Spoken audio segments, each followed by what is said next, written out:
Oh, Susie Q. Oh, Susie Q.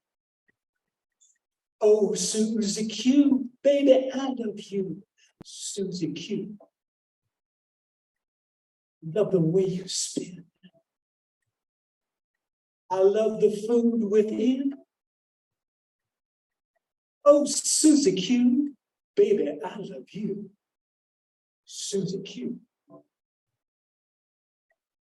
How many of you got S&H green stamps when you were children? They were a highly valued commodity. You traded that stuff for goods, right? Well, here's the deal. We got coolers with S&H green stamps, and we got lawn chairs with S&H green stamps. And we got a Lazy Susan, a brown plastic Lazy Susan. And we loved that brown plastic Lazy Susan because that meant you could sit in one spot at the table and be stationary and spin it, and you'd get your treats. If you had taco night, you could have cheddar cheese and lettuce and bacos and anything else your heart's desired by just sitting in one place and having your brother spin it to you.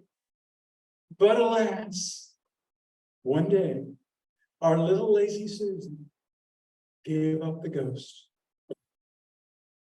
There was no more Lazy Susan, and we were destroyed because we couldn't do baked potatoes. We couldn't do any of the stuff that required condiments, no hamburgers, no hot dogs. It was a disaster until I realized I was in junior high school shop class. And for my mom's birthday, I was going to make her a Lazy Susan. I told my principal, Mr. Eber, I said, I'm going to make a Lazy Susan, and it'll be the best fun in the world. That's good, Rick, but you know you have to cut out a circle when you do that, because the top's a circle, and it has to be a perfect circle. I can do that.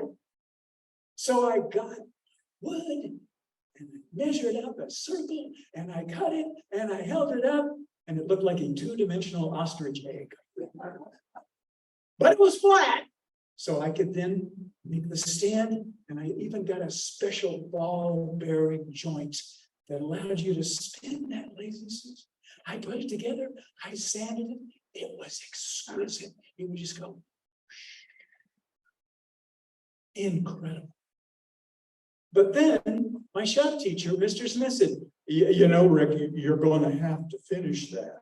Otherwise, the tomato sauce is going to get down in the wood, and the cheese and the sour cream, and it's going to really stink.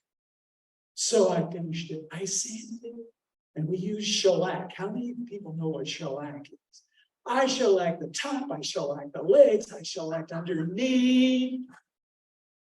And I took it home to Mom. I said, Mom, here's the replacement. Here's your new Lazy Susan. She said, oh, Rick, we're going to have hamburgers tonight.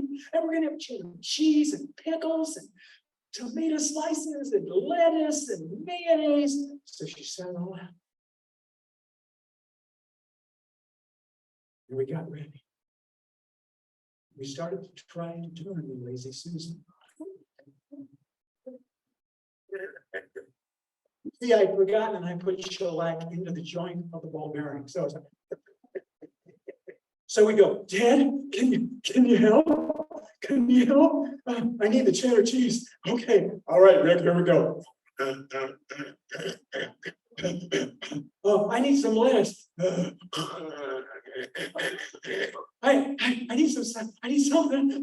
Mayonnaise. It's close. It went on like that way for weeks. But my parents loved me, so they wanted to use my Lazy Susan, right? It was great. But not so great. Because one night, when we were having baked potatoes with chives and butter and sour cream, we started to turn it, and the thing went all the way around. Can I have some mushrooms? Whoa. Tried it one more time. Things started to spin uncontrollably.